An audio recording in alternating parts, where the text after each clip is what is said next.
Bonjour à toutes et à tous. Alors, je tiens à rassurer sur l'exemple de la douche employé tout à l'heure par Myriam Maestroni. C'est simplement la devise de l'Agence de l'environnement suédoise qui a considéré que parfois la communication sur le changement climatique et la meilleure manière de faire participer les citoyens, c'était aussi d'avoir des messages simples, compréhensibles.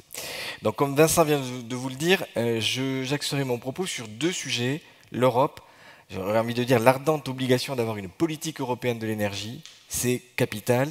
Ce matin, le ministre des Affaires étrangères était parmi vous. 195 États seront à Paris en novembre-décembre, mais il y aura en plus un continent, l'Europe, qui fera la 196e partie prenante. Et si l'Europe, la Chine, les États-Unis ne se mettent pas d'accord, ils représentent à eux trois 56% des émissions de CO2. On voit bien que la COP21 sera un exercice extrêmement difficile. Alors, si on rentre un petit peu plus dans les détails, et en espérant que, voilà, l'Europe, elle a inventé un concept qui est l'union de l'énergie. Alors ça, c'est un thème récent qui date du nouveau président de la Commission européenne, Jean-Claude Juncker, et qui organise trois priorités pour la politique européenne de l'énergie: sécuriser les approvisionnements, éviter les pannes, éviter les incidents, s'assurer aussi, au titre de la sécurité d'approvisionnement, de l'indépendance énergétique de l'Europe, notamment par rapport à certaines fournitures gazières de l'Est. Et aujourd'hui, on est à peu près à 50% de indépendance énergétique, mais on était dans le passé encore plus loin. Donc on voit que ça reste une priorité. Préserver l'environnement, bien sûr, on en parlera dans quelques instants, et aussi, et je pense que c'est un thème qui est sensible, y compris ici au Havre, avoir un coût de l'énergie, électricité ou gaz, accessible pour tout le monde, parce qu'il en va de la compétitivité des entreprises, parce qu'il en va aussi du pouvoir d'achat des ménages. Ces trois objectifs, ils peuvent parfois être en contradiction, et l'Europe, elle doit essayer dans les trois domaines de faire avancer des politiques communes. Alors l'Europe, elle présente des contradictions dans sa façon de voir l'énergie. Pourquoi? Parce qu'elle a fixé des objectifs, que je vous rappelle: 40% de réduction des émissions de gaz à effet de serre à horizon 2030, c'est un objectif très volontariste, qui d'ailleurs est la cible que la France a adoptée dans la loi portant transition pour une énergie verte qui a été adoptée cet été. 27% d'énergie renouvelable, on entend par renouvelable l'hydraulique, l'éolien et le photovoltaïque, et puis un effort en termes de maîtrise de la consommation énergétique, d'efficacité énergétique de 27%. Donc, vous voyez, la cible, elle est plutôt pas mal, elle est en ligne avec les objectifs mondiaux. Sauf que l'Europe, dans ce domaine, dans l'énergie comme dans d'autres domaines, elle agit de manière dispersée. C'est un peu un kaléidoscope de politique énergétique. Chaque pays a son propre intérêt, son propre objectif. Les Polonais restent encore très orientés vers le charbon, qui leur assure une compétitivité de leur économie. Les Allemands, vous l'avez vu comme moi, en mars 2011, sortent du nucléaire, développent à 100% les renouvelables. Nous, on a choisi en France d'aller de manière plus mélangée, plus mixte, sur à la fois un maintien du nucléaire à hauteur de 50% et le développement des renouvelables.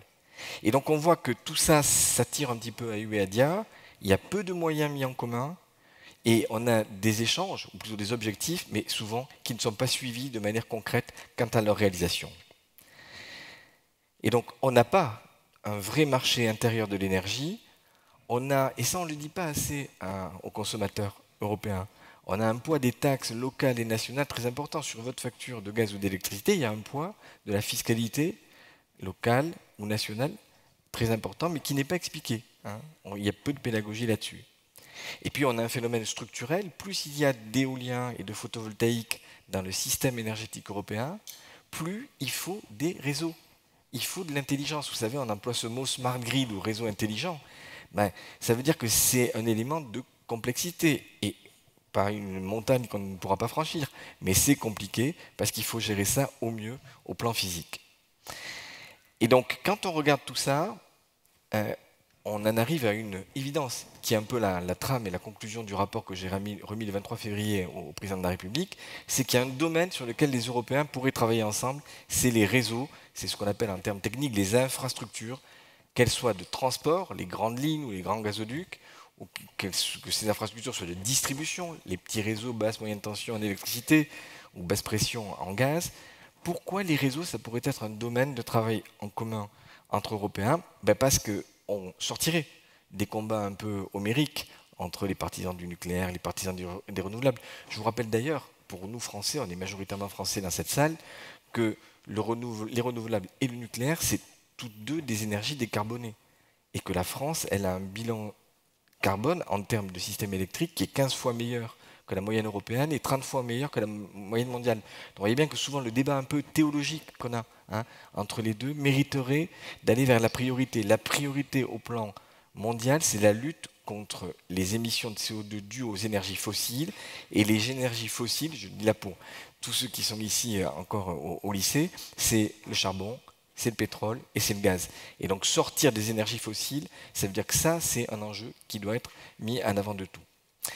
Et il est donc un domaine de coopération privilégié, c'est les réseaux, parce que tous les ans, on met un certain nombre de milliards d'euros, ça se chiffre par dizaines, voire par centaines de milliards à l'échelle européenne, sur la table pour avoir des investissements en la matière. Alors les réseaux, c'est vital. Pourquoi je vous parle ici comme secrétaire général et membre du directoire de RDF, parce qu'il y a un chamboulement complet dans l'économie des réseaux. Les réseaux, avant, c'était des lignes électriques ou des gazoducs qui fonctionnaient de manière un peu verticale. On arrivait vers vous, en tant que consommateur, mais entre des grands centres de production et puis le client. Aujourd'hui, l'émergence du photovoltaïque et des renouvelables, ça a complètement changé le système. Pourquoi ? Le réseau de distribution, celui de RDF, il collecte tout autant les énergies renouvelables qu'il distribue, qu'il achemine vers le client. 95% des énergies renouvelables en France sont injectées, sont collectées par ce réseau qui n'avait pas été pensé ou conçu pour cela. Et donc, vouloir plus d'énergie renouvelable, c'est en même temps penser, investir, concevoir des politiques autour des infrastructures. Et il ne faut surtout pas être dans l'opposition entre l'un et l'autre. La bonne combinaison, la bonne juxtaposition entre les renouvelables et les réseaux, c'est une des clés de la réussite. Et c'est ce qui aujourd'hui en Europe, en Allemagne notamment, commence à être compris par un certain nombre d'acteurs. Les réseaux, ça va être aussi au carrefour de la nécessité d'avoir des véhicules propres. Véhicules électriques, le véhicule au gaz, le véhicule à hydrogène, tout ça ne peut pas se concevoir s'il n'y a pas derrière des infrastructures. Je le mets dans le slide que vous avez derrière moi, mais une borne de recharge rapide pour un véhicule électrique, c'est l'équivalent de la puissance appelée pour un quartier. Et donc si vous mettez une borne de recharge de véhicule électrique n'importe où, au Havre, vous allez avoir un réseau qui va être complètement fragilisé. Donc il faut travailler, préparer ce déploiement du véhicule électrique. Pour mémoire, la cible, c'est 7 millions de bornes de recharge à l'horizon 2030. Et donc c'est un vrai enjeu, c'est une gageure industrielle pour une entreprise comme ERDF. Et puis, on en a parlé déjà dans le forum, et on en reparlera sans doute dans les tables rondes suivantes, le réseau, il va être à l'intersection entre la révolution numérique et la révolution énergétique. Alors ça ne veut pas dire que les réseaux n'étaient pas intelligents, hein. Je vous rassure, les réseaux d'énergie sont structurés sur des systèmes d'information, ce qu'on appelle de la technologie, extrêmement lourde, dense, et avec des investissements importants dans les années passées. Mais simplement, l'arrivée du marché de données, de la quantité d'informations qui va être augmentée par 100, par 1000 dans les prochaines années, va faire que les réseaux vont être le centre, l'articulation essentielle pour permettre que le numérique vous fournisse à tous un certain nombre de fonctionnalités et d'avantages. Alors dans mes convictions profondes, il y a l'idée que tout ça, on ne peut pas le faire seul, hein. On pourrait, chaque pays, chacun des 28, avoir une politique en matière de réseau, investir, financer chacun dans son coin, faire de la recherche et développement de manière isolée. Je pense que ça ne serait pas pertinent. Et donc je plaide ardemment pour qu'il y ait mutualisation entre les gestionnaires de réseau, entre les entreprises, sur un certain nombre de domaines. Et par exemple, qu'on ait aussi des initiatives en matière de territoire. Aujourd'hui, en France, il y a beaucoup d'initiatives qui viennent des régions, des territoires. La ville de Havre a un certain nombre de beaux projets en matière énergétique, mais on voit bien que tout ça, ça doit être partagé. Et ce qui est fait au Havre, en bien, en mal, ce qui fonctionne et ce qui fonctionne moins bien, ça vaut le coup que d'autres villes européennes, que d'autres départements, d'autres régions le sachent. Et donc je propose la création d'un forum européen des territoires. Ça pourrait être une avancée dans les prochaines semaines au niveau des chefs d'État et de gouvernement. Je propose aussi qu'on mutualise et qu'on arrive à travailler ensemble sur la R&D. La R&D, c'est la recherche et le développement. Pour l'instant, sur un certain nombre de grands chantiers, le stockage de l'électricité, qui est un dossier très important. Le jour où on arrive à stocker l'électricité, toute l'économie du système électrique va être à revisiter. les réseaux intelligents, j'en parlais il y a quelques minutes, le courant continu, c'est un peu technique, c'est la possibilité, dans une technologie qui n'est pas le courant alternatif, d'aller plus loin et de manière plus efficace. La mobilité propre, sur tous ces domaines, il faut bien entendu partager, il faut avoir un travail en commun au niveau européen et au niveau des institutions, le Parlement, la Commission, le Conseil. Et puis je termine mon rapport avec quelque chose qui, je pense, sonnera peut-être à vos oreilles, là, les collégiens ou les lycéens qui sont dans la salle. C'est je pense que l'Europe, elle doit aussi mettre en place une formation pour les jeunes qui ont envie, sur ces sujets énergétiques, de travailler ensemble, d'avoir des cursus partagés. Il existe à Bruges depuis 1949 un collège d'Europe qui est une belle institution qui ouvre notamment sur des carrières européennes.